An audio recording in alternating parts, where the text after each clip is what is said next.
a diversity known only to a few.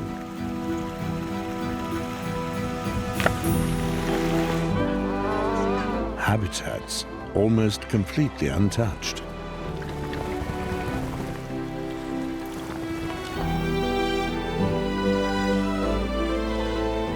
Rugged yet beautiful landscapes. A region full of untamed life. And dramatic destinies.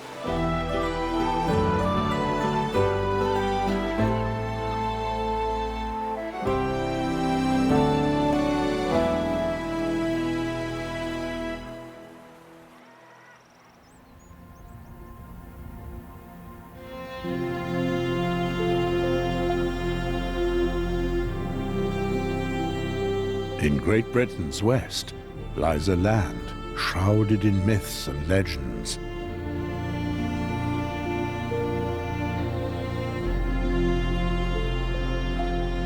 Wales inspired Tolkien to write his world-famous trilogy, The Lord of the Rings.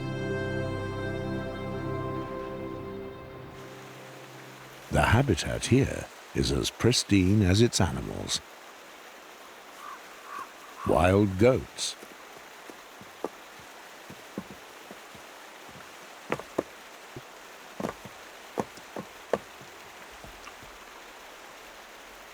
in the craggy, inaccessible mountains of Snowdonia, they lead completely free and untamed lives.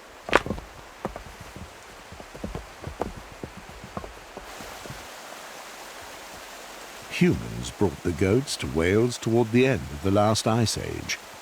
Some of the animals were able to flee captivity.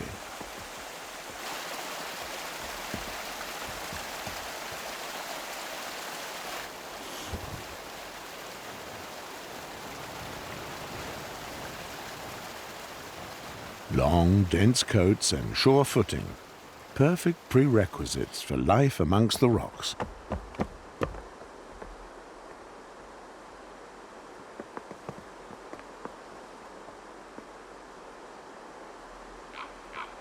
The herd is tense. The mating season is imminent.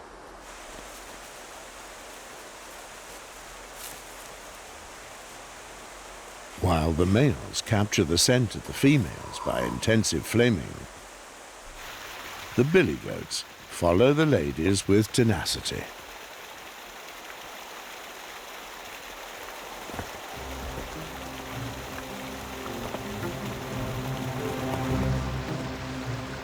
When several males come together, confrontations are inevitable.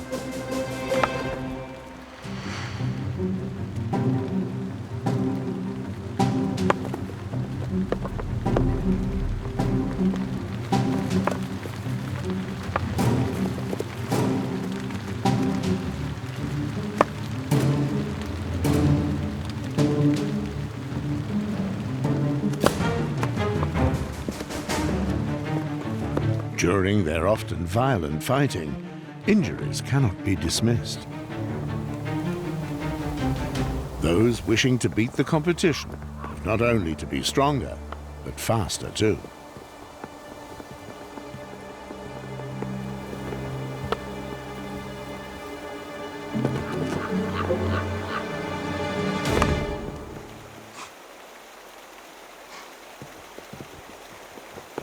Frantically, the brown male tests the mating disposition.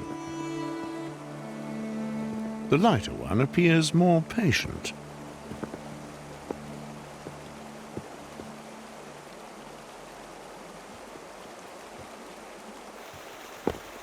Wild goats can often be aggressive in their approach to females. This one has been spurned and is frustrated.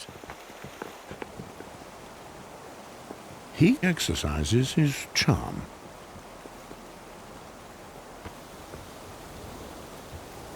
His patience pays off.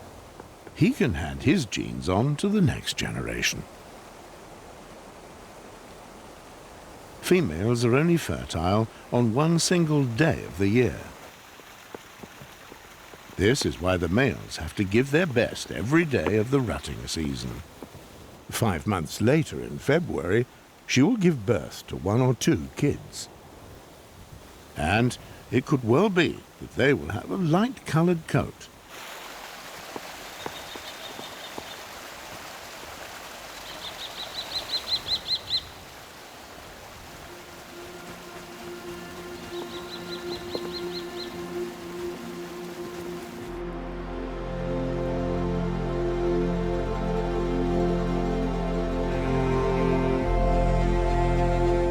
The Welsh coastline.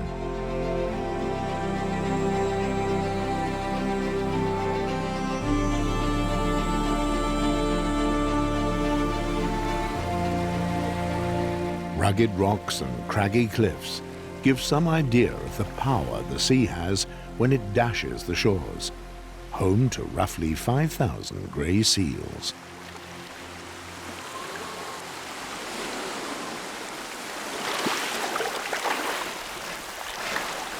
Each year in the autumn, the up to 300-kilogram heavy animals look for sheltered coves. Here, the females give birth to their offspring.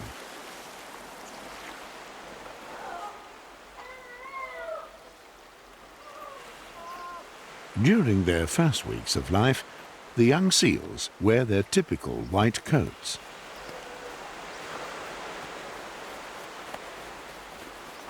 At first, they look a little clumsy. It takes a while for them to coordinate their flippers. Grey seals usually have 1 pup and suckle it for 6 weeks, several times per day, with high-fat content milk. The young then gain roughly 1 kilogram in weight daily.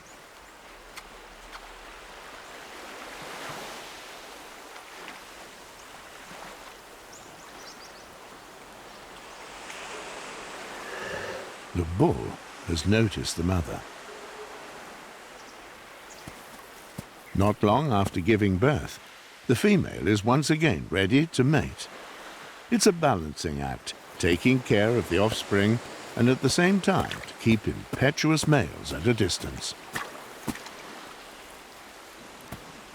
The bull has to look elsewhere.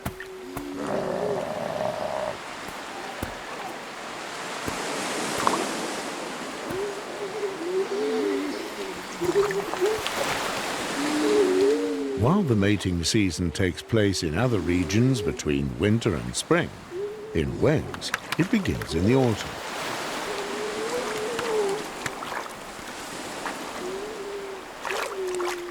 But not for him. Another candidate. He doesn't want to wait either and makes a pass.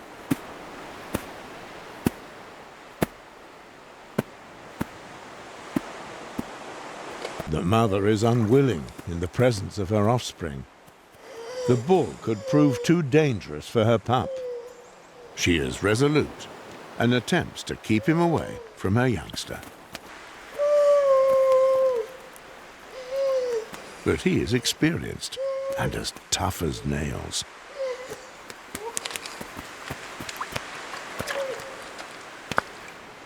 Away from the colony, he gets his will.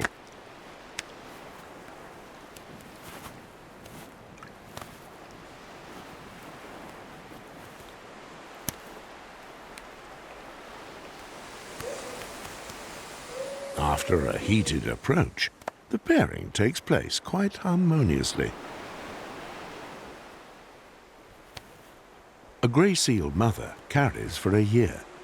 Next autumn, she will return to the bay to give birth to her offspring.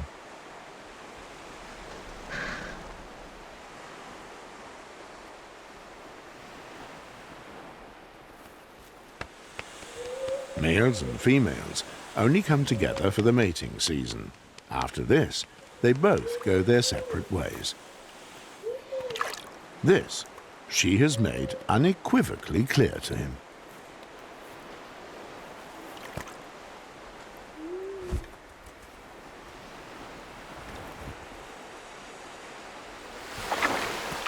The bull will definitely team up with other ladies.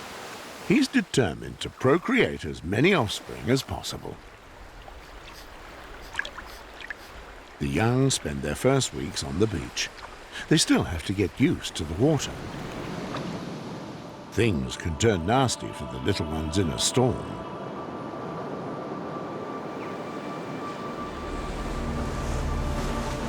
The stronger the waves, the slighter the possibility of withdrawal, and the greater the danger.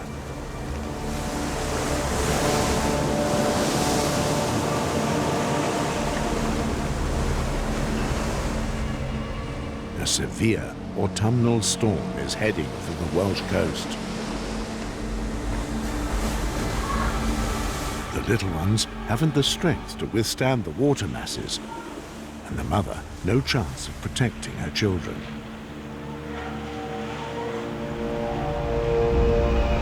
The storm develops into a hurricane and will enter history books as Ophelia. It is the most devastating hurricane in Great Britain and Ireland for 50 years, and has catastrophic consequences for the young seals.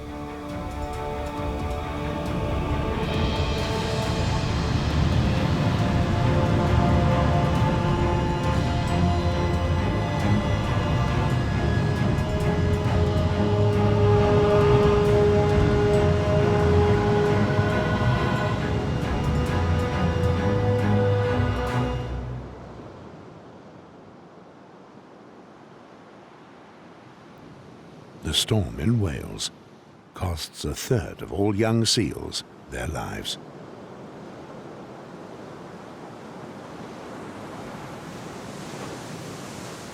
The water masses have washed huge rocks ashore. None of the youngsters survived here.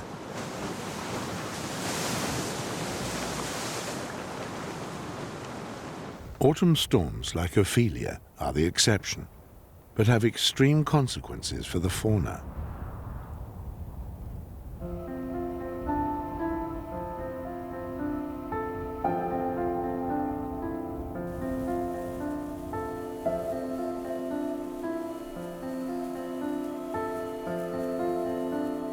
Calm returns with the winter, and life passes by as if in slow motion.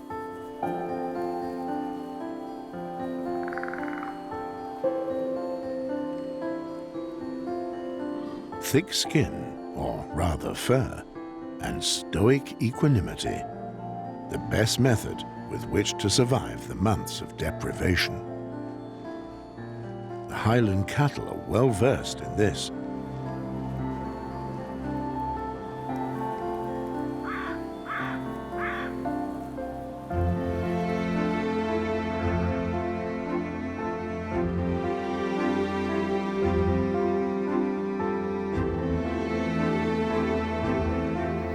Red deer can also slow down their metabolisms during the cold months.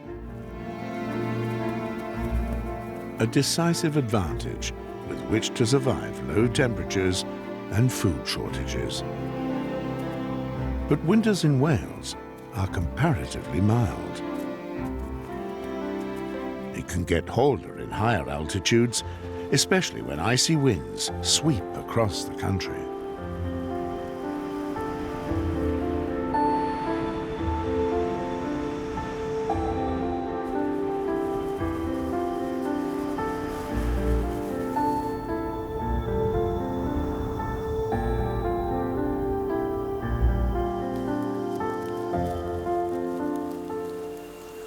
After a few weeks, the snow begins to melt.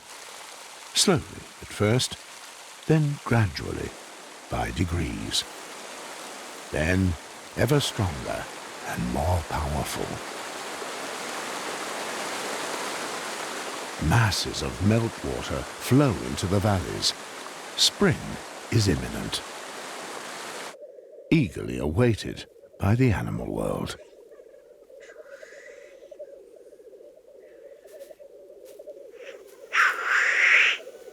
The spring sun gets stronger day by day and continues to thaw the plateaus.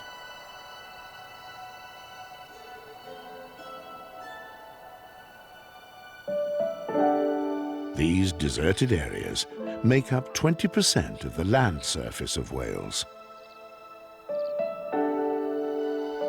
Wherever agriculture is not possible, spacious and undisturbed natural areas have prevailed.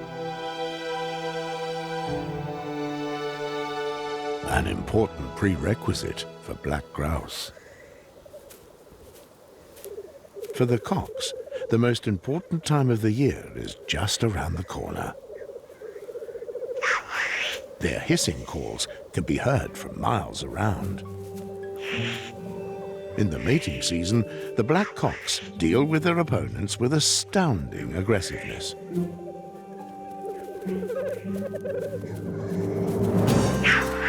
The so-called roses above the eyes continue to swell. Over several hours, the grouse come together in the lek to present each other as the most dominant brawler. This arouses interest.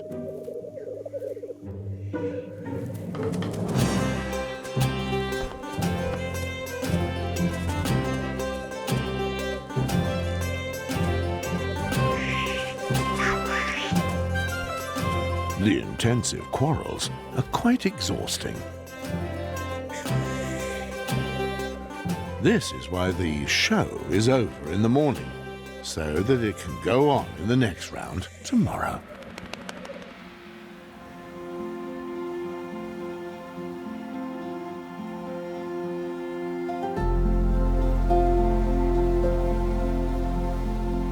Snowdonia is located in the north of Wales. At 1,085 meters, Mount Snowdon is the country's tallest mountain. In the lower altitudes, nature now glows, resplendent in lush spring green. Snowdonia has a wealth of lakes and countless mountain brooks. Life celebrates itself here. This white-throated dipper is looking for something to eat. She has to catch larvae and insects, as she has to feed her offspring.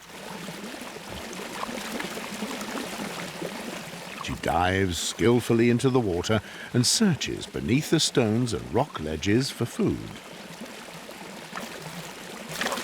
The dipper prefers inaccessible breeding places. Her young are well protected in the cave-like nest, yet she still makes sure that the immediate surroundings are safe. Only then will she venture into the cave with food. She subsequently clears up the mess the chicks have produced. Parents' work. The dipper should be busy doing this for a few weeks at least.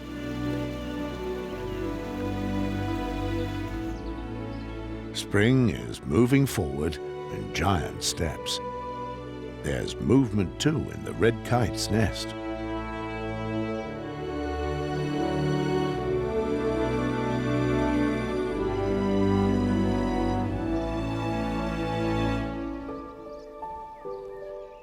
Both chicks have just recently hatched and are mostly taken care of by the mother bird. The females often lay their eggs in intervals. With an age difference of 3 to 4 days, the oldest sibling is significantly larger and stronger.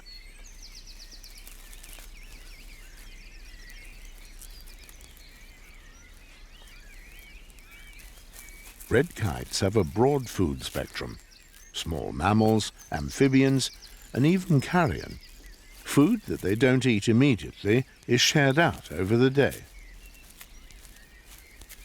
Because the older chick is more active, it also gets the most.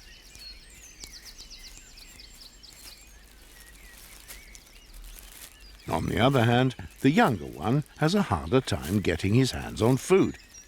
His future is uncertain. Often, the weaker chick doesn't make it at all. The parents don't interfere. For a long time, things didn't look so good for the red kites.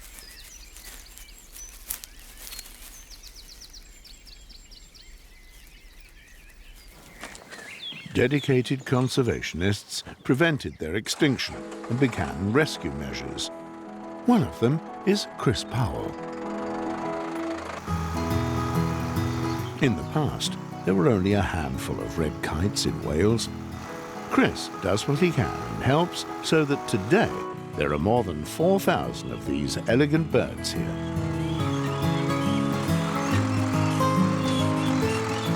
While the government resolved to introduce a strict hunting ban with which to save the red kites, people like Chris help the kites with supplementary feeding.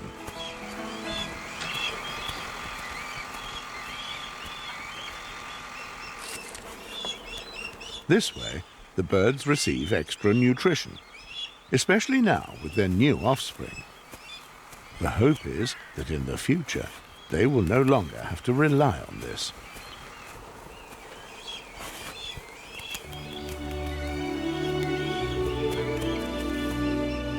Hunting the red kites was at best unnecessary.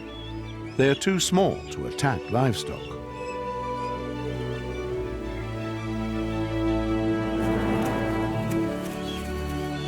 The red kites have been through a dramatic development that found a happy end.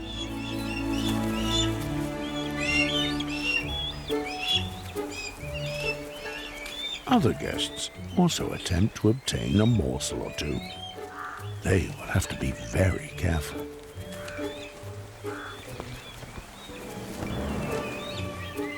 Red kites are not keen on sharing, something the buzzards soon discover.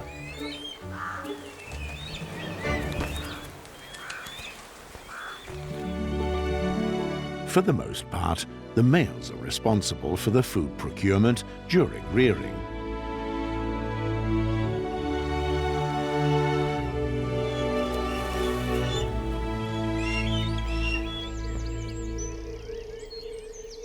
As a rule, the males drop the food off in the nest and then leave. But this father even helps feed the offspring.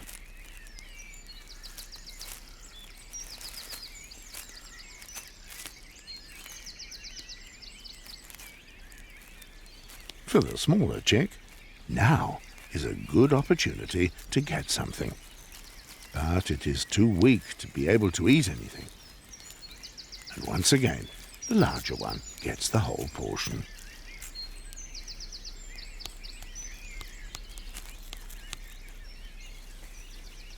The coming weeks will show whether or not both chicks make it, and then be able to leave the nest as fully fledged young kites.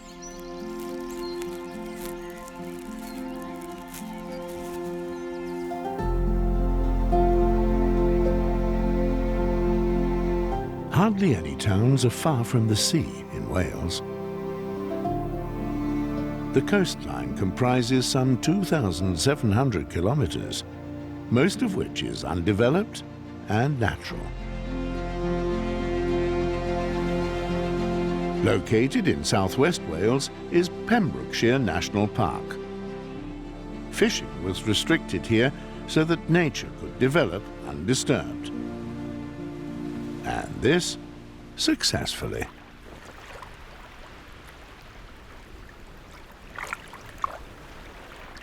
The biodiversity has increased significantly. Although otter usually live in fresh water, they also feel at home on certain coasts. In addition to fish, on the coast they also hunt for crabs.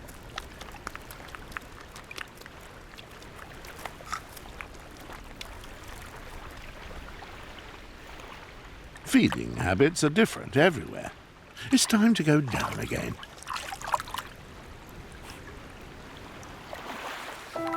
In contrast with otters inland, these animals are diurnal. The seaweed appears to be very comfortable.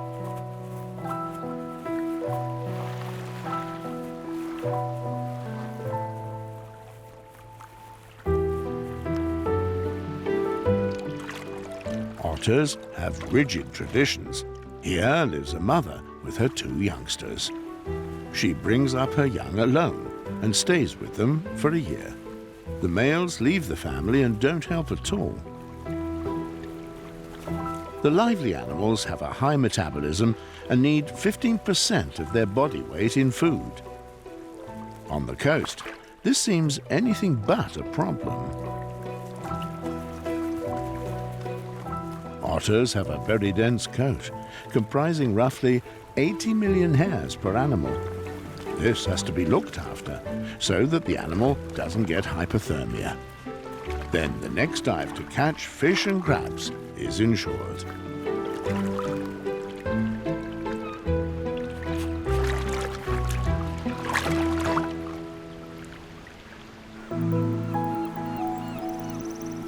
Just off the coast, a unique island protrudes from the sea.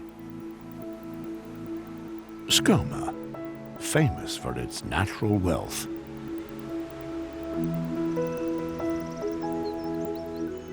From April to May, a fantastic flower display covers the island.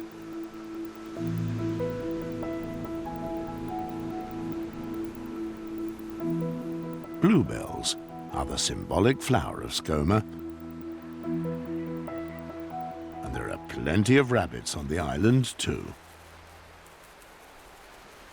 They were put out here roughly 700 years ago, but they are not the only inhabitants. They share Skomer with countless seabirds.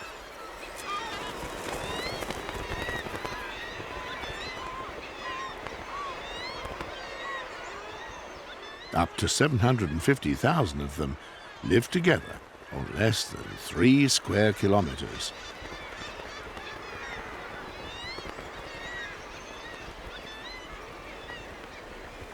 "30,000 puffins find their way to Skomer to breed.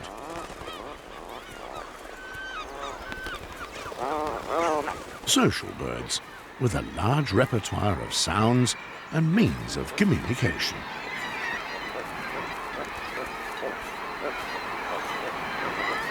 Nodding and beak rubbing consolidates their bond.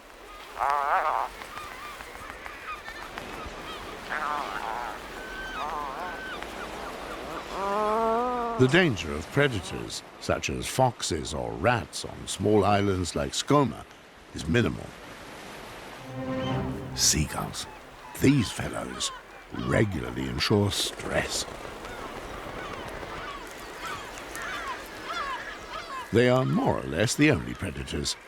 They go for anything that fits in their beaks.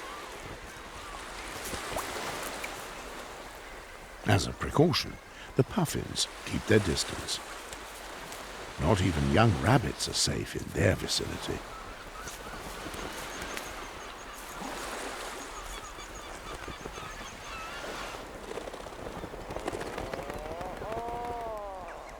The nests are padded out at the beginning of the breeding season. They have to collect nest material.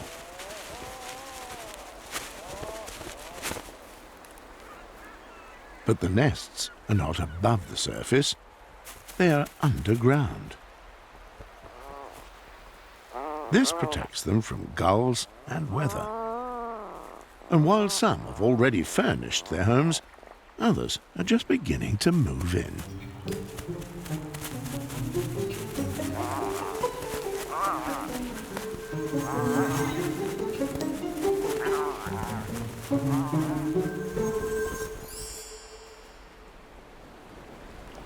Razorbills prefer a place on the edge of cliffs.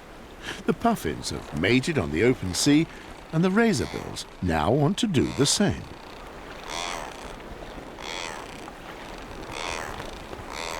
One can spot the razorbills by the typical white lines in their faces and on their beaks.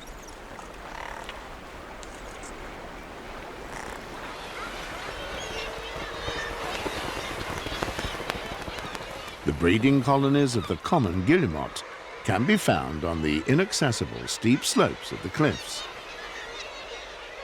Guillemots breed side by side. This gives them some mutual protection. And this is necessary. Despite the fact that privacy is a luxury for the birds, the usual suspects are never far away.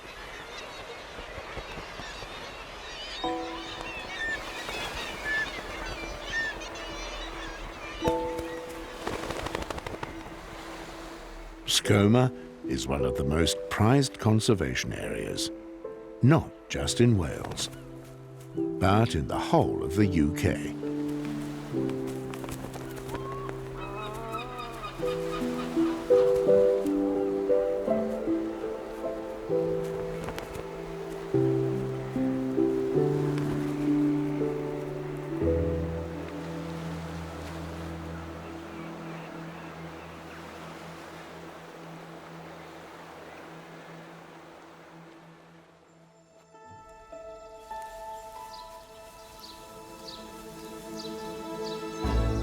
The Brecon Beacons in the south of Wales.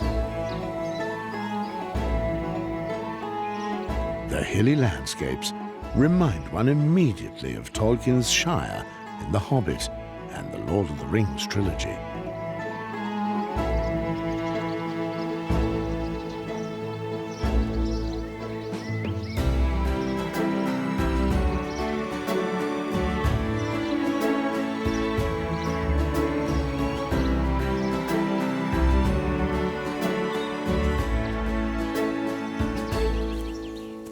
It is early summer.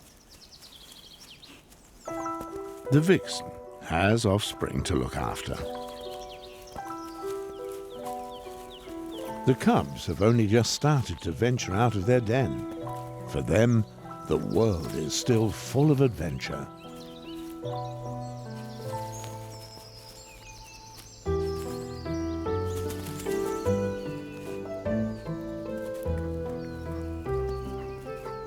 Mother's return is eagerly awaited. They can't eat solid food quite yet. They will be suckled for a further 2 to 3 weeks. That's when she will bring prey back home with her.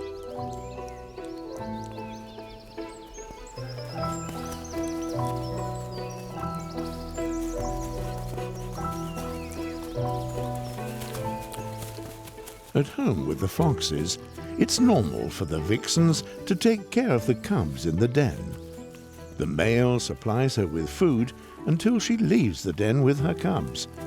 After this, the young family is on its own.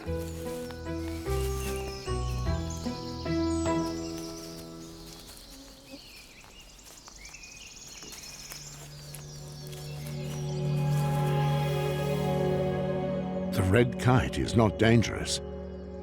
This is something the little ones still have to learn.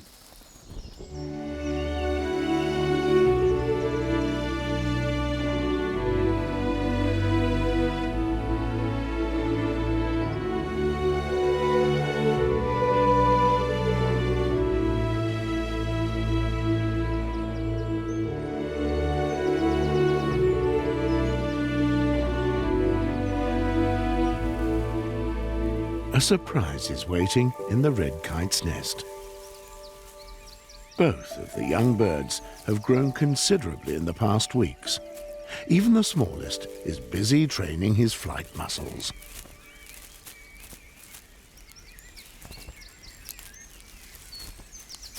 He looks healthy and strong. His future really was uncertain, but he was able to hold his own with his older sisters. Vigorously, the little one shields his ration from the others. His will to survive was strong, and he has learned how to assert himself. The female spends very little time with the two of them. They are simply too big.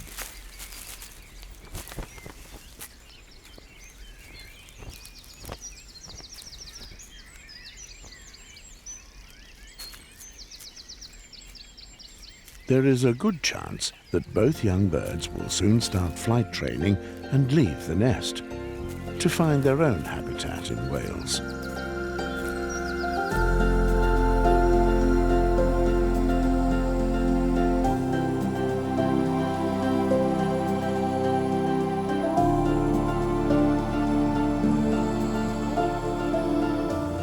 The way the Welsh Highlands look today is partly man's doing. Forests were cleared over the centuries, and spacious pastures took their place. Wild horses live in remote areas of the Welsh plateaus. Welsh mountain ponies. Their origins can be traced back to more than 3,000 years ago. The first settlers brought them to Wales.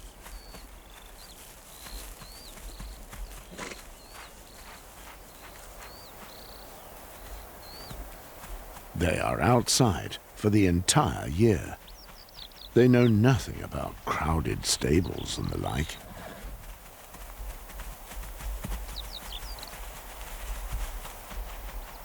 Ponies live in herds, led by a lead stallion. He forms a harem comprising several mares.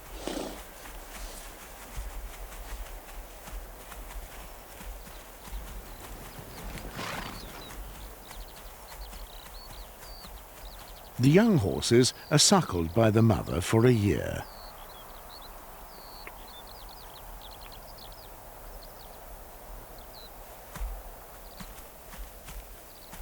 The foals were born in an open field in late winter and are slowly giving solid food a try to find out if it tastes good. The best part of a herd? One is never alone. Here they build up their muscles and develop a social hierarchy.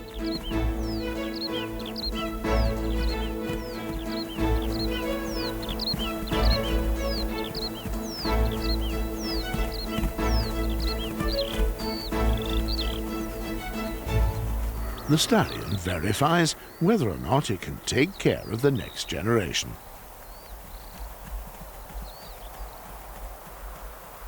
It's not that simple. Then the girls are the ones to determine when the next pairing takes place. The lead stallion can do nothing other than to follow the mare.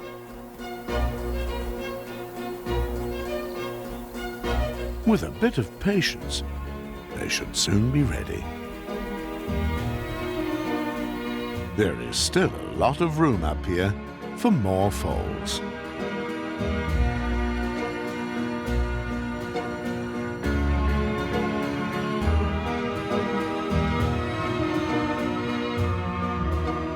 In Wales, different landscapes and habitats lie close to one another, from hilly highlands to rugged coastlines.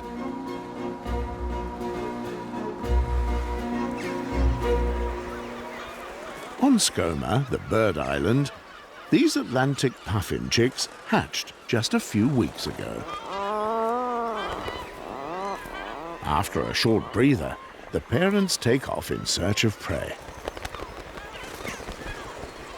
This takes them on flights of up to 50 kilometers, a long way for a bird that weighs under 400 grams.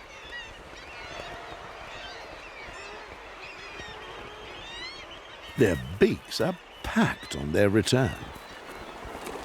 Sand eels. Their pretty beaks are no vagary of nature, but rather an effective piece of fishing gear. The birds appear nervous. Seagulls observe the breeding places and could grab the fish before the birds reach their nests.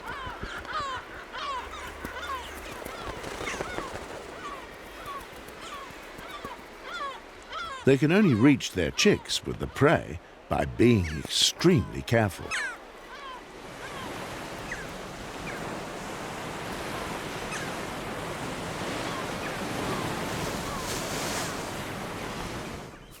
Even though the young birds have already hatched, the breeding cave is refurbished with fresh nest material.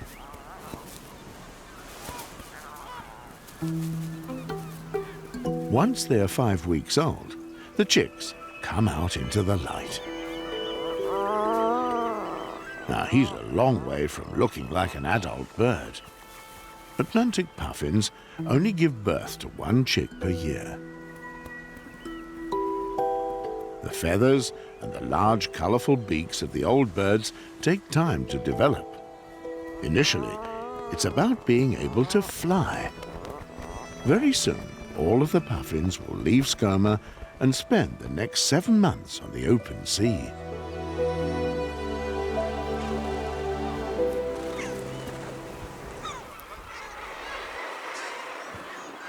Hardly anyone understands nature on Skomer as much as the island wardens Edward Stubbings and Birgitta Bücher. They have been documenting the bird stocks for 6 years and are familiar with every rock and every breeding area.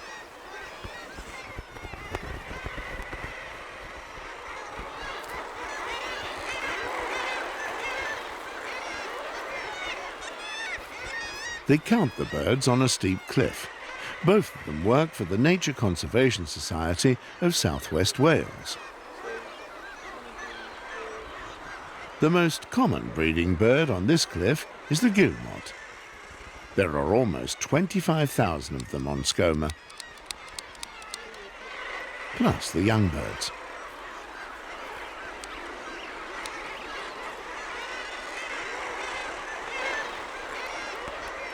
Making a way through the densely populated colony is like running the gauntlet. Take care to hold on to your fish.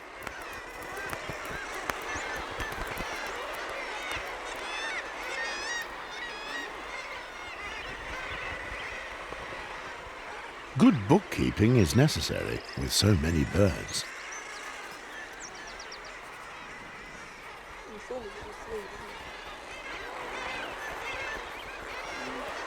The guillemot census on Skomer comes to a satisfying increase of 4%.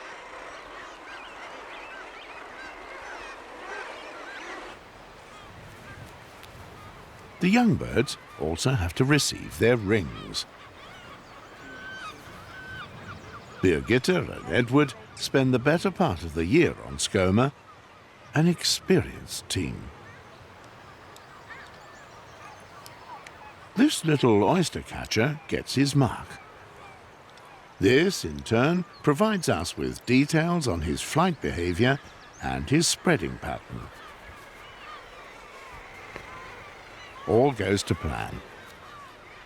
The cloth has a calming effect. Devotion and care are essential prerequisites for work with wild animals.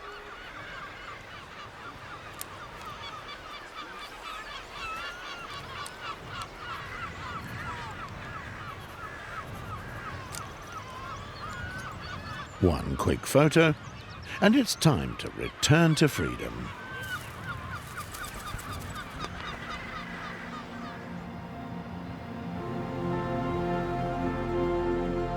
There are even more special birds to see along the coast.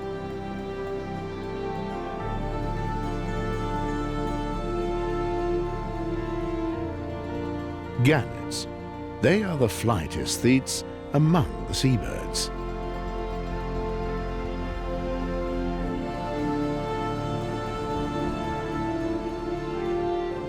Hardly any other bird glides through the wind as elegantly as they do.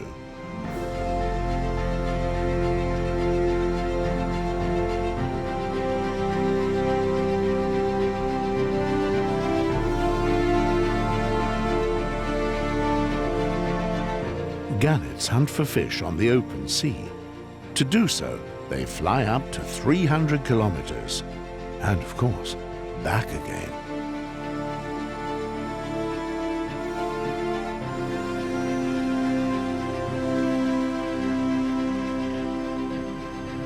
With a wingspan of some 2 meters, they appear to glide effortlessly.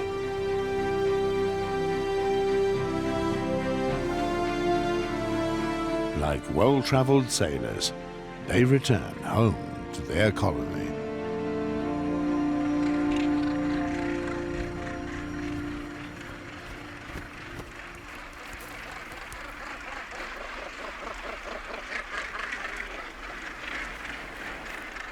In the whole of Great Britain, breed more than 500,000, 2/3 of the world's stocks.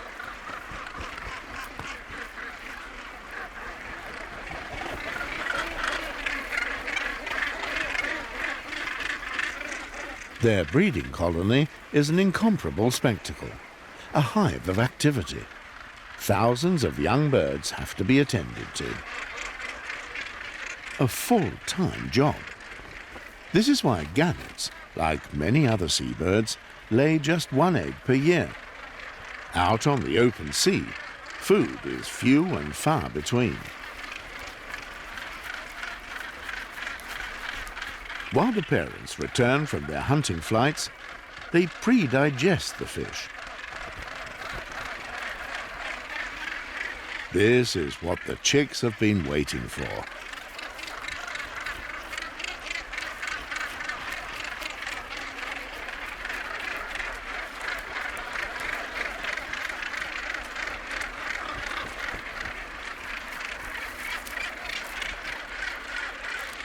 Gannets are famous for their flying performances, not so much for their prowess in nest building. They use anything they can find as nest material, but there is little to find on a small, craggy island. There is no privacy in a colony. Neighborhood disputes are not rare and can be quite severe.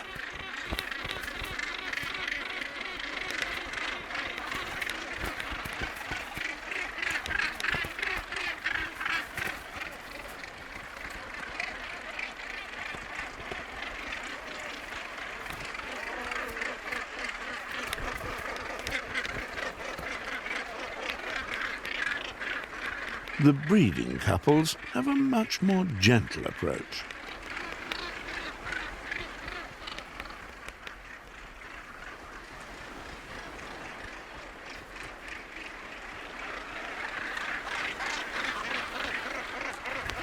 Repeat pairings strengthen the bond between one another, as when two have found each other, they mostly stay together for the rest of their lives.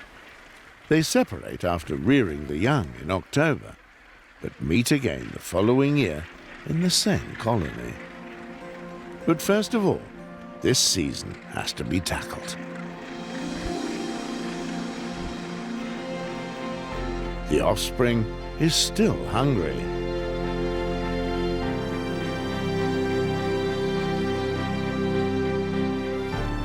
In their search for food, they have to keep flying out to sea.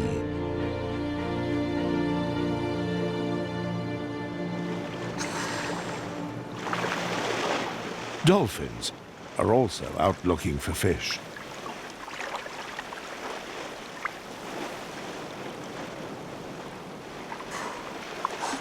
They are after salmon.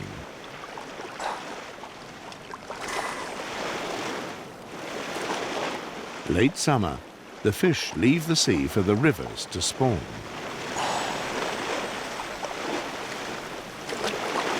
The dolphins have been waiting for this and reveal a completely different way to eat food.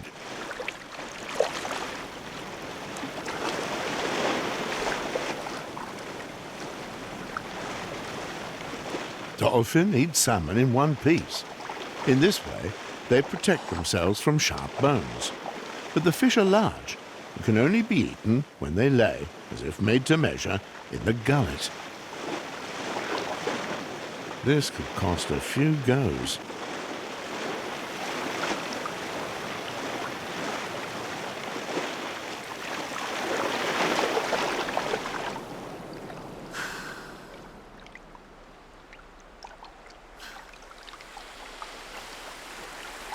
It's autumn again, and the grey seals are back in their bay. The freshly born pups top up their suntans in seaweed.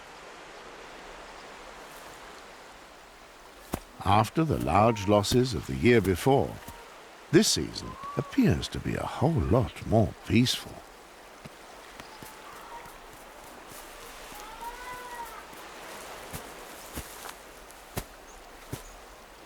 A new generation is also new hope for the colony.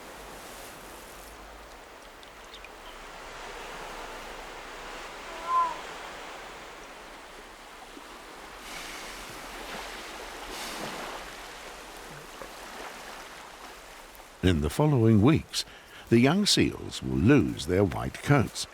Then, slowly but surely, they will grow the same dense, water-resistant fur as the older animals. On land, they look clumsy and inept. Their element is water, but they first have to conquer it themselves. Under strict observation, they undertake their first swimming attempts. That looks a lot different underwater.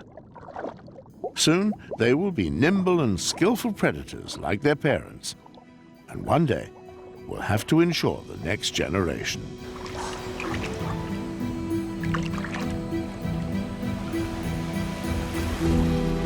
An unencumbered existence and drama often exist side by side in Wales, Great Britain's wild, wild west.